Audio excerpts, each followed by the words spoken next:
Shalom, saya menyambut saudara-saudari sekalian pada khotbah saya siang hari ini. Das Jahresthema Life in Clarity oder Leben in Klarheit hat uns im Februar das Thema Abundant Joy oder reichliche Freude zur Bearbeitung gegeben. Tema tahun ini, Life in Clarity atau hidup dalam kepastian, memberikan kita topik Abundant Joy atau kebahagiaan yang melimpah untuk dibahas di bulan Februari ini. Damit dieses gelingt, wollen wir zunächst beten. Supaya semuanya berjalan lancar, kita mau berdoa terlebih dahulu. Himmlischer Vater, wir danken dir für das Geschenk deiner Gnade.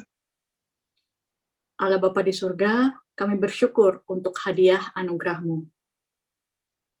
Wir wissen, dass wir das nicht verdient haben und nur deine Liebe zu uns hat es möglich gemacht. Kami sadar bahwa kami tidak layak menerimanya, dan hanya karena kasih-Mu lah kami dilayakkan. Herr Jesus Christus, wir danken dir, dass du unsere Schuld auf dich genommen hast. Tuhan Yesus Kristus, kami berterima kasih karena Engkau telah menanggung segala dosa kami. Wir wissen, dass wir das nicht verdient haben, doch deine Liebe zum Vater und zu uns hat uns gerettet. Kami sadar bahwa kami tidak layak menerimanya, tetapi hanya karena kasih-Mu lah kepada Bapa dan kepada kami yang menyelamatkan kami. Heiliger Geist, wir danken dir für das Geschenk deiner Anwesenheit, bis unser Herr Jesus Christus wiederkommt. Ya Roh Kudus, kami berterima kasih untuk hadiah kehadiran-Mu sampai Tuhan kami Yesus Kristus datang kembali. Wir wissen, dass wir uns auf dich verlassen können, obwohl wir manchmal vom richtigen Weg abkommen. Amen. Kami sadar bahwa kami bisa bergantung kepadamu, meskipun kami terkadang menyimpang dari jalan yang benar. Amin. Ich habe meine Predigt überschrieben mit Freude am Geben. Saya memberi judul khotbah saya hari ini, Sukacita Berbagi. Gott hatte Freude, als er den Menschen erschaffen hatte. Und er gab ihm den Odem des Lebens durch die Nase in seinen Körper. Allah bersukacita ketika Ia menciptakan manusia, dan Ia menghembuskan nafas hidup ke dalam hidungnya. Hier können wir zum ersten Mal sehen, was Freude am Geben ausmacht. Di sini kita bisa melihat untuk pertama kalinya apa yang dimaksud dengan sukacita dalam berbagi atau memberi. Doch bevor wir uns in dieses Thema vertiefen, wollen wir gemeinsam unser Glaubensbekenntnis, die Deklaration, sprechen. Tetapi sebelum kita membahas topik ini lebih dalam, kita mau bersama-sama mengucapkan deklarasi iman kita. Ich werde in Deutsch sprechen und wer das noch nicht kann, kann das auch in seiner Muttersprache tun. Saya akan mengucapkannya dalam bahasa Jerman, dan siapa yang belum bisa, boleh juga mengucapkannya dalam bahasa ibunya. 1, 2, 3. Das sind gute Nachrichten. Ich bin durch Gottes Gnade gerettet, nicht durch meine Werke. Ich bin berechtigt, geändert und gesegnet, weil ich nach seinem Vorsatz berufen bin. Gemeinsam leben wir Gottes Ehre. Menschen sind unsere Mission. Gemeinsamkeit mit Gott macht Jünger. Amen. Es ist noch nicht lange her, da haben wir das Fest des Gebens gefeiert. Das Weihnachtsfest. Belum lama ini kita merayakan perayaan tentang memberi, yaitu perayaan Natal. Gott hat uns seinen Sohn in Menschengestalt gegeben. Allah telah memberikan anaknya kepada kita dalam rupa manusia. Und auch wir haben uns etwas gegenseitig gegeben oder geschenkt. Dan kita juga pastinya sudah pernah saling memberi atau menghadiahkan sesuatu. Nun hoffe ich auch, dass jeder dabei das Gefühl der Freude in sich spürte. Saya berharap setiap daripada kita merasakan juga perasaan sukacita di dalam diri kita pada saat kita memberi atau menghadiahkan sesuatu. Ich hatte immer sehr große Freude, wenn ich das Strahlen in den Kinderaugen sah, als sie die Geschenke auspackten. Saya sendiri selalu merasakan sukacita yang besar ketika saya melihat mata anak-anak yang berseri-seri ketika mereka sedang membuka hadiah-hadiah. Vor einer Zeit sah ich im Internet eine kleine Geschichte. Beberapa waktu yang lalu, saya membaca sebuah cerita pendek di internet. Eine alte Frau in ärmlicher Kleidung bot Blumen an dem Eingang eines Bahnhofs zum Verkauf an. Ada seorang wanita tua dengan pakaian yang buruk menawarkan bunga untuk dijual di pintu masuk stasiun kereta. Sie hatte nur einfache Blumen aus ihrem Garten anzubieten. Dia hanya menawarkan bunga-bunga yang sederhana saja dari kebunnya. Viele Leute gingen an ihr vorbei, ohne sie zu beachten. Banyak orang hanya berjalan lewat tanpa memperhatikannya. Doch dann hielt ein junger Mann an und kaufte einen Strauß Blumen. Tetapi kemudian ada seorang pria muda yang berhenti dan membeli sebuah karangan bunga. Die alte Frau bedankte sich sehr bei ihm. Wanita tua ini sangat berterima kasih kepadanya. Aber der junge Mann ging nicht weiter, sondern er überreichte der alten Frau den Blumenstrauß mit guten Wünschen. Tapi kemudian pria muda ini tidak langsung pergi dan malah memberikan karangan bunganya kepada si wanita tua dengan ucapan-ucapan selamat. Zuerst schaute die alte Frau ganz erstaunt, denn das hatte sie noch nie erlebt. Wanita tua itu awalnya terlihat sangat terkejut karena dia belum pernah mengalami hal yang seperti itu. In ihren Augen aber strahlten eine Dankbarkeit und Freude. Tetapi kemudian matanya berseri-seri karena perasaan terima kasih dan sukacita. Der junge Mann hatte das Gefühl der Freude am Geben. Und auch die alte Frau hatte die Freude an dem kleinen Geschenk. Si pria muda dalam cerita tadi bersukacita karena memberi, dan si wanita tua juga bersukacita karena pemberian kecil itu. Es kommt nicht immer auf die Größe oder auf den Wert einer Gabe an. Yang terpenting itu bukan berapa besar atau berapa harga dari suatu pemberian. Allein, dass man etwas gibt, ist die Befriedigung der Freude am Geben. Tetapi dengan memberikan sesuatu saja kepada orang lain, sukacita kita menjadi penuh. Kommen wir nun heute zu unserem Lerntext aus der Bibel und lesen in der Apostelgeschichte Kapitel 2 die Verse 42 und 43. Sekarang kita sampai pada pembacaan Alkitab kita hari ini, yaitu dari kitab Kisah Para Rasul pasal 2 ayat 42 dan 43. Sie verharrten aber in der Lehre der Apostel und in der Gemeinschaft im Brechen des Brotes und in den Gebeten. Es kam aber über jede Seele Furcht und geschahen viele Wunder und Zeichen durch die Apostel. Ja, viele Neugläubigen kamen zu den Aposteln und bildeten so die erste Gemeinde.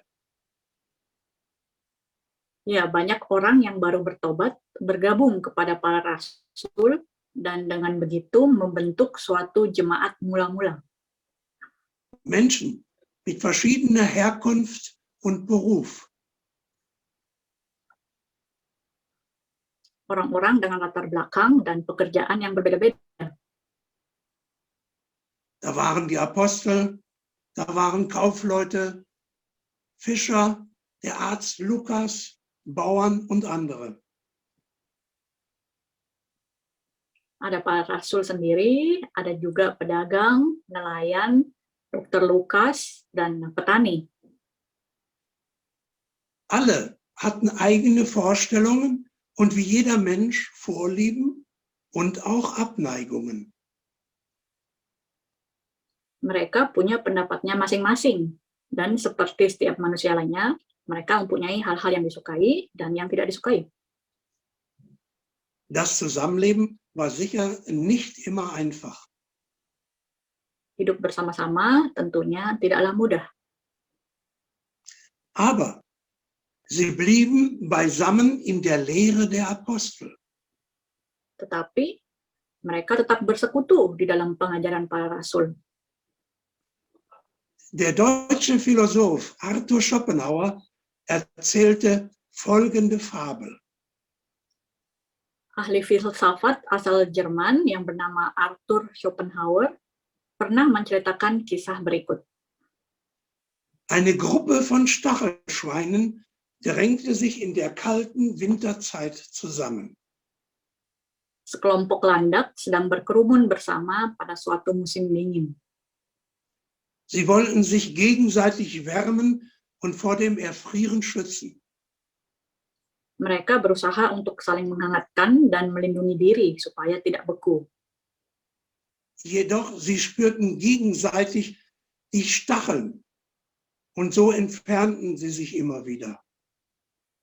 Akan tetapi mereka mulai merasakan duri dari teman-temannya, sehingga akhirnya mereka mulai saling menjauh dan menjauh. Nach einiger Zeit fanden sie den richtigen Abstand zueinander, bei dem die Stacheln nicht mehr störten. Setelah beberapa saat, akhirnya mereka menemukan jarak yang tepat antara satu sama lain, di mana duri mereka tidak mengganggu lagi. Schopenhauer war ein großer Pessimist und scharfer Kritiker von Kultur und Gesellschaft. Schopenhauer adalah seorang yang sangat pesimis dan kritikus yang keras dari budaya dan masyarakat. Er meinte, wie bei den Stachelschweinen würde das Bedürfnis der Menschen zusammenkommen, immer auf Hindernisse stößen. Menurutnya, seperti landak-landak tadi, kebutuhan manusia untuk berkumpul akan selalu menemui rintangan-rintangan. Die oft widerwärtigen Erwartungen und unerträglichen Fehler der Menschen würden sie immer wieder abstoßen. Keinginan-keinginan yang kurang menyenangkan dan juga kesalahan-kesalahan yang tidak bisa ditolerir akan selalu merintangi kita. Bis man eine mittlere Entfernung herausgefunden hat, bei der man beisammen sein konnte. Sampai kita menemukan jarak yang tepat yang memungkinkan kita untuk bisa hidup berdampingan. Diesen Abstand nannte er Höflichkeit und Sitte. Jarak ini disebut oleh Schopenhauer kesopanan dan adat istiadat. Aber die ersten Gläubigen in Jerusalem verharrten gemeinsam in der Lehre der Aposteln und teilten das Brot zusammen. Tetapi jemaat mula-mula di Yerusalem bertekun bersama dalam pengajaran para rasul dan memecahkan roti bersama-sama.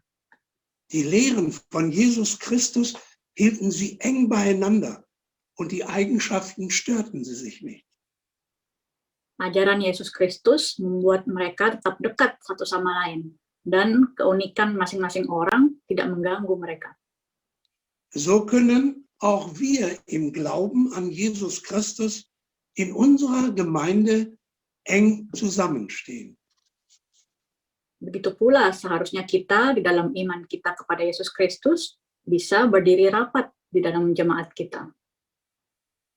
Die Eigenheiten eines jeden von uns stören dabei nicht.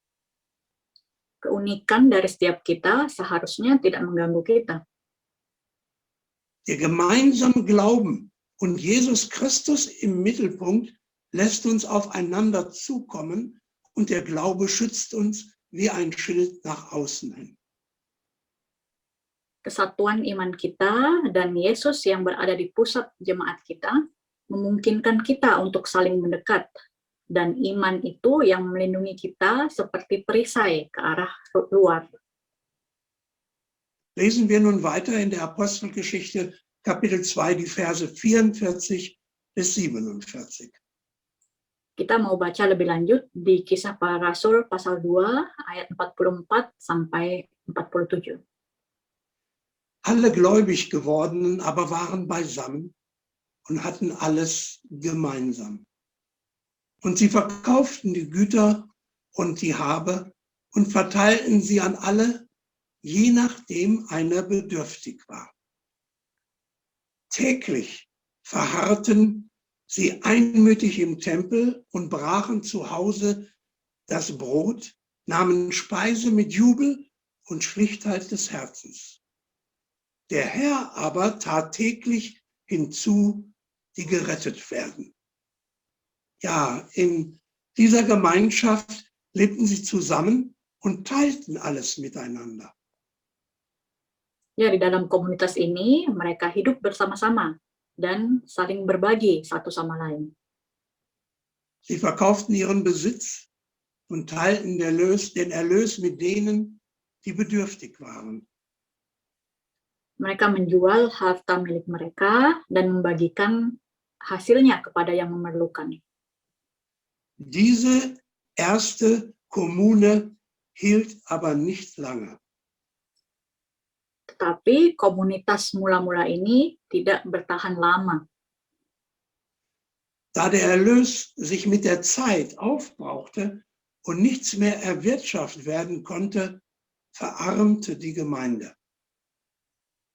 Karena hasil penjualannya semakin lama semakin sedikit dan tidak ada yang bisa dijual lagi, akhirnya jemaat pun menjadi miskin. In den Briefen von Paulus lesen wir immer von Sammlungen für die Gemeinde in Jerusalem. Di dalam surat-surat Paulus, kita sering membaca tentang pengumpulan dana bagi jemaat di Yerusalem. Ja, dieses Modell hatte somit keine Zukunft. Jadi model seperti ini tidak memiliki masa depan. Es ist besser, wenn die Reichen von ihrem Reichtum für die Armen oder die Gemeinden etwas abgeben. Denn Yang lebih baik adalah ketika yang kaya memberikan sebagian dari kekayaannya kepada yang miskin atau kepada anggota jemaat yang lain. Denn diejenigen, die reich sind, werden tatsächlich im Voraus für den Dienst bezahlt, den sie der Menschheit erweisen müssen. Karena mereka yang kaya sebenarnya mendapatkan bayaran di depan untuk pelayanan yang mereka harus berikan kepada umat manusia. Großzügigkeit macht Freude, wenn sie auf der richtigen Einstellung und dem richtigen Ziel beruht. Kemurahan hati akan mendatangkan sukacita kalau dilandasi dengan sikap dan tujuan yang benar. Einfach gesagt, man tut das gerne und ungezwungen und es verfolgt einen guten Zweck. Dengan kata lain, kita melakukannya dengan sukarela dan tanpa paksaan, dan untuk tujuan yang benar-benar baik. Eine Studie einer US-Universität besagt, dass Geben zeitloses Glück bringt. Suatu penelitian dari sebuah universitas di Amerika menemukan bahwa berbagi itu mendatangkan sukacita yang permanen. Normalerweise verliert jede Aktivität mit der Zeit ihre Zufriedenheit. Biasanya, setiap kegiatan akan kehilangan kenikmatannya dengan berlalunya waktu. Doch die Studie mit 96 Leuten hat gezeigt, dass Schenken eine Ausnahme ist. Tetapi suatu penelitian terhadap 96 orang menunjukkan bahwa berbagi adalah sebuah pengecualian. Die 96 Teilnehmer wurden in 2 Gruppen aufgeteilt. Ke-96 peserta ini dibagi menjadi 2 kelompok. Die eine Gruppe sollte jeden Tag 5 US-Dollar immer auf die gleiche Weise an andere geben. Kelompok yang pertama harus memberikan $5 kepada orang lain setiap hari dengan cara yang sama. Die zweite Gruppe konnte die 5 US-Dollar für sich selbst ausgeben. Kelompok yang kedua boleh memakai $5 itu untuk diri mereka sendiri.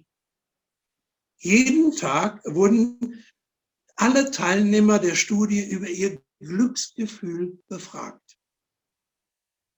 Kemudian setiap hari semua peserta penelitian ini ditanyai tentang tingkat kebahagiaan mereka. Nach 5 Tagen stellte sich Folgendes heraus. Setelah 5 hari, didapati hasil seperti berikut. Die Teilnehmer der Gruppe, die das Geld immer anderen gaben, hatten jeden Tag das gleich hohe Glücksgefühl. Peserta di kelompok yang selalu memberikan uang kepada orang lain mempunyai tingkat kebahagiaan yang tinggi setiap harinya. Also am glücklichsten sind diejenigen, die am meisten für andere tun. Jadi, mereka yang paling bahagia adalah mereka yang paling banyak berbuat untuk orang lain. Die andere Gruppe, die das Geld für sich ausgaben, hatten einen Rückgang des Glücksgefühls. Kelompok yang lain yang memakai uangnya untuk diri sendiri mengalami penurunan kebahagiaan. Ja, wir müssen das Haben und das Geben richtig verstehen. Ya, kita harus mempunyai pengertian yang benar tentang hal memiliki dan juga memberi. Wir sind nur Schatzmeister und Verwalter von etwas, wir sind nicht die Eigentümer. Kita hanyalah bendahara atau pengelola dari sesuatu. Kita bukanlah pemiliknya. Wenn wir etwas von Gott erhalten, sollten wir es mit offenen Händen dankend annehmen. Kalau kita menerima sesuatu dari Tuhan, kita seharusnya menerimanya dengan tangan terbuka dan dengan mengucap syukur. Doch sollten wir es nicht mit festem Griff festhalten, damit wir anderen etwas geben können. Kita tidak boleh menggenggamnya terlalu erat-erat, sehingga kita bisa memberikan sebagian kepada orang lain. Denn geben bringt Freude, mehr als bekommen. Karena memberi membawa sukacita, lebih daripada menerima. Ein Verwalter freut sich nicht, was er hat, sondern über das, was ihm anvertraut wurde. Seorang pengelola tidak bersukacita atas apa yang dia miliki, tetapi atas apa yang telah dipercayakan kepadanya. Ich weiß, das hört sich alles gut an und ist auch richtig. Doch ich frage mich und auch euch, handeln wir auch tatsächlich danach? Saya tahu semuanya itu kedengarannya baik dan memang juga benar, tetapi saya bertanya-tanya kepada diri sendiri dan kepada kalian juga, apakah kita sudah berbuat seperti itu? Manchmal kleben wir an dem, was wir erhalten haben, weil wir immer noch glauben, dass wir alles durch eigene Kraft geschaffen haben. Terkadang kita menempel kepada hal-hal yang kita dapatkan, karena kita masih percaya bahwa kita mendapatkannya dengan kekuatan kita sendiri. Im Gegenteil. Alles ist durch Gott gegeben und er hat es zu einem bestimmten Zweck gegeben. Sebaliknya, segala sesuatu diberikan oleh Tuhan dan Dia memberikannya untuk tujuan tertentu. Das müssen wir erkennen. Alles gehört Gott und wir sind nur Verwalter. Kita harus menyadari bahwa segala sesuatu itu milik Tuhan dan kita hanyalah pengelolanya. So lesen wir im Psalm 50 die Verse 10 bis 12. Kita bisa baca tentang hal ini di Mazmur 50 ayat 10 sampai 12. Denn mein ist alles Getier des Waldes, das Vieh auf 1000 Bergen. Ich kenne alle Vögel der Berge und was sich tummelt im Feld, ist mir bekannt. Wenn mich hungerte, ich würde dir nichts sagen, denn mein ist die Welt und ihre Fülle. Es ist ein Segen, dass Gott uns diese, seine Welt anvertraut hat. Adalah suatu berkat bahwa Tuhan mempercayakan dunia miliknya ini kepada kita. Und manchmal frage ich mich, wie gehen wir mit diesem Gut um? Dan terkadang saya bertanya-tanya, bagaimana sikap kita menghadapi berkat atau kebaikan Tuhan ini? Sind wir gute Verwalter oder nutzen wir das Anvertraute nur zu unserem Vorteil aus? Apakah kita sudah menjadi pengelola yang baik, atau apakah kita menggunakan apa yang sudah dipercayakan kepada kita untuk keuntungan diri kita sendiri? Vergessen wir zu oft, von dem, was wir bekommen haben, auch etwas abzugeben. Apakah kita terlalu sering lupa untuk memberikan sebagian dari apa yang sudah kita terima? Das Geben ist so einfach. Und es kommt manchmal gar nicht darauf an, wie kostbar etwas ist, das wir geben. Memberi itu sangat mudah, dan terkadang nilai atau harga pemberian kita itu tidak penting sama sekali. Manchmal hört man, wie jemand sagt, wenn ich 5 Millionen im Lotto gewinnen würde, würde ich 1 Million davon unserer Kirche spenden. Ya, kadang-kadang kita mendengar seseorang berkata seperti ini. Kalau saya menang loto 5 juta euro, saya akan memberikan 1 jutanya ke gereja kita. Warum meinen solche Menschen, sie müssten Gott 20% von ihrem unerwarteten Geldsegen geben, wenn sie Gott nicht mit dem ehren, was sie heute haben? Kenapa orang-orang seperti itu bisa berpikir bahwa mereka akan memberikan kepada Tuhan 20% dari berkat uang mereka yang tidak terduga, padahal mereka tidak memuliakan Tuhan dengan apa yang mereka miliki saat ini? Gute Verwalter ehren Gott mit dem, was sie jetzt haben. Pengelola yang baik memuliakan Tuhan dengan apa yang mereka miliki saat ini. Deine Größe ist nicht das, was du hast. Es ist das, was du gibst. Kehebatanmu bukanlah apa yang kamu miliki, tetapi apa yang kamu berikan. Ehren wir Gott mit unseren Finanzen, mit unserer Zeit, mit unseren Gaben und Talenten. Mari kita muliakan Tuhan dengan harta kita, dengan waktu kita, dengan karunia dan talenta kita. So wird Gott sie vermehren. Dengan cara itulah Tuhan bisa melipat gandakannya. So werden wir immer wieder erleben, wie wir gesegnet werden. Immer und immer wieder.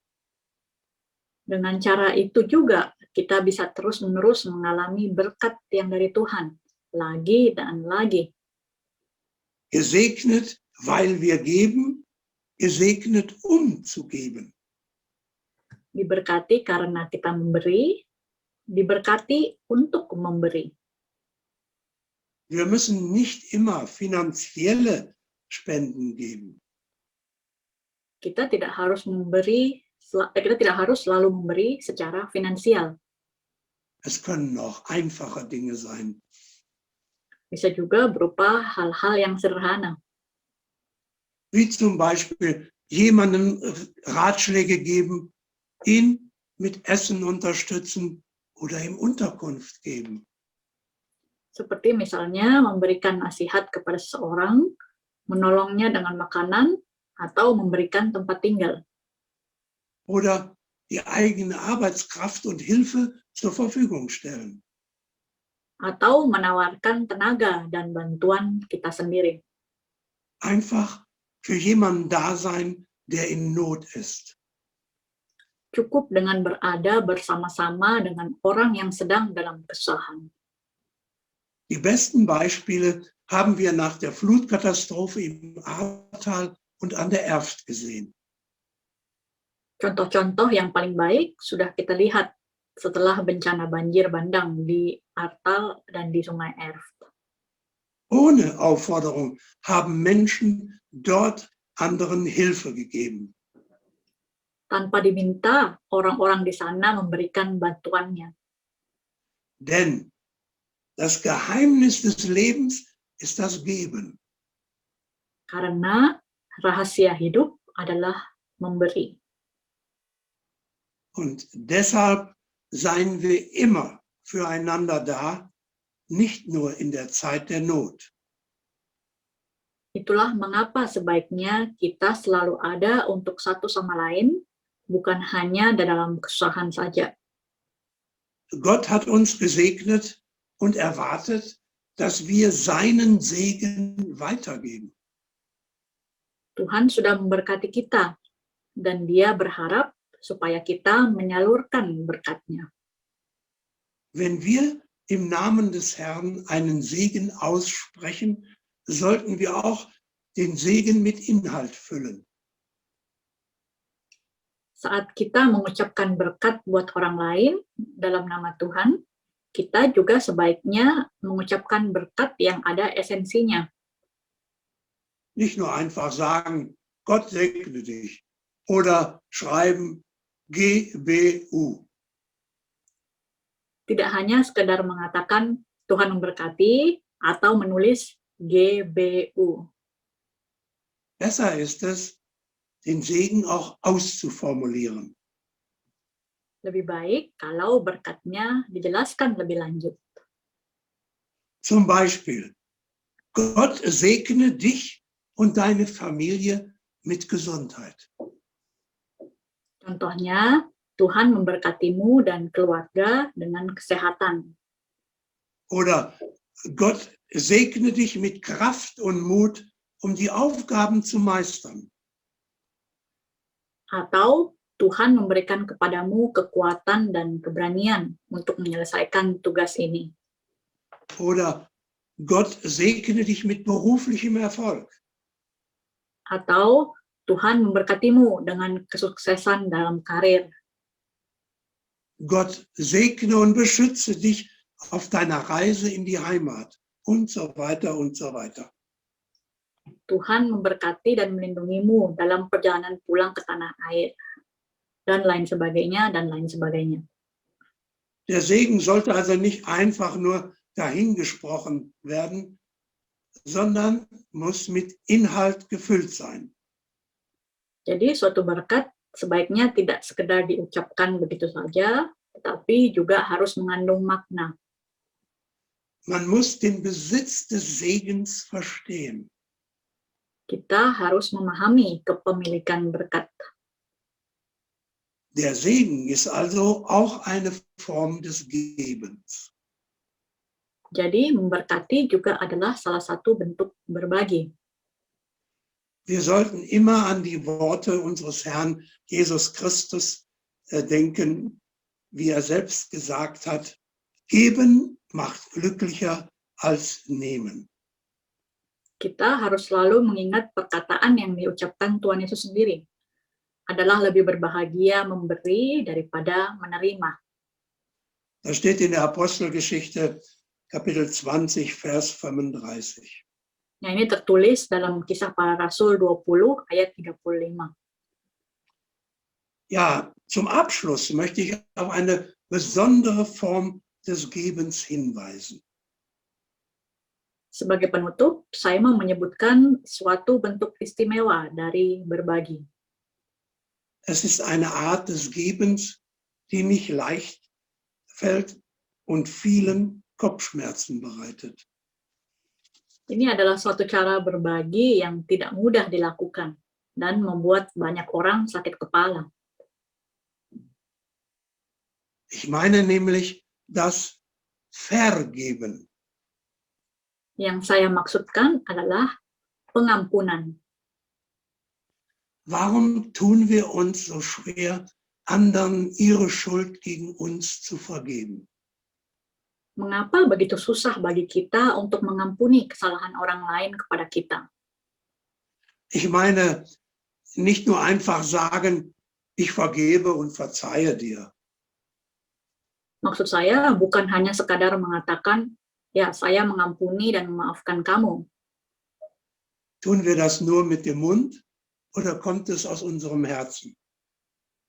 Apakah itu hanya di bibir saja, atau apakah itu berasal dari hati kita? Liegt es daran, dass wir den Grund immer noch irgendwo im Gehirn gespeichert haben und nicht vergessen können? Apakah karena kita masih menyimpan alasannya di suatu tempat di otak kita dan tidak bisa melupakannya? Ja, das Vergessen ist das Schwerste und manchmal kommt es wieder zum Vorschein. Ya, melupakan adalah hal yang paling sulit, dan terkadang semuanya teringat kembali. Vergeben bringt nicht gleich Freude, aber Erleichterung und Frieden. Mengampuni tidak langsung membawa sukacita, tetapi kelegaan dan juga kedamaian. Die Freude stellt sich sicher erst später ein. Sukacita pasti datang, tapi baru beberapa saat kemudian. Aber wir sollten uns immer daran erinnern, was Jesus gesagt hat. Wenn du vergibst, wird auch dir vergeben werden. Tetapi kita harus selalu ingat apa yang dikatakan Yesus. Kalau kamu mengampuni, kamu juga akan diampuni. Deshalb beten wir im Vater unser und vergib uns unsere Schuld, wie auch wir vergeben unseren Schuldigern. Itulah sebabnya kita berdoa di dalam doa Bapa kami, dan ampunilah kesalahan kami, seperti kami juga mengampuni orang yang bersalah kepada kami. Also, meine lieben Schwestern und Brüder, ich fordere uns auf, lasst uns mit Freude geben zur Ehre des Herrn. Jadi, saudara-saudari yang terkasih, saya mau mendorong kita semua. Marilah kita memberi dengan sukacita untuk kemuliaan Tuhan. Mir hat es heute Freude bereitet, euch etwas aus dem Wort Gottes zu geben und hoffe, dass ihr es gerne aufgenommen habt. Saya hari ini bersukacita sudah boleh membagikan firman Tuhan. Dan saya berharap kalian sudah menerimanya juga dengan senang hati. Und der Friede Gottes, der höher ist als alle Vernunft, bewahre unsere Herzen und Sinne in unserem Herrn Jesus Christus. Amen. Dan damai sejahtera Allah yang melampaui segala akal akan memelihara hati dan pikiranmu dalam Kristus Yesus. Amin. Lasset uns beten. Mari kita berdoa. Himmlischer Vater, wir danken dir für deine erwiesene Gnade. Bapa di surga, kami berterima kasih untuk anugerah-Mu yang sudah terbukti. Wir danken dir, dass du uns deinen Sohn gesandt hast. Kami berterima kasih karena Engkau telah mengirimkan Putra-Mu. Wir danken dir für deine Liebe und den Segen der Gerechtigkeit. Kami berterima kasih untuk kasih-Mu dan juga berkat pengampunan dosa. Herr Jesus Christus, wir danken dir, dass du dein Leben für unsere Schuld gegeben hast. Tuhan Yesus Kristus, kami berterima kasih karena Engkau memberikan nyawa-Mu untuk dosa kami. Wir danken dir, dass wir durch unseren Glauben an dich und deine Auferstehung von Tod die Hoffnung auf das ewige Leben haben. Kami berterima kasih bahwa lewat iman kami kepadamu dan kebangkitan-Mu dari kematian, kami mempunyai harapan akan hidup yang kekal.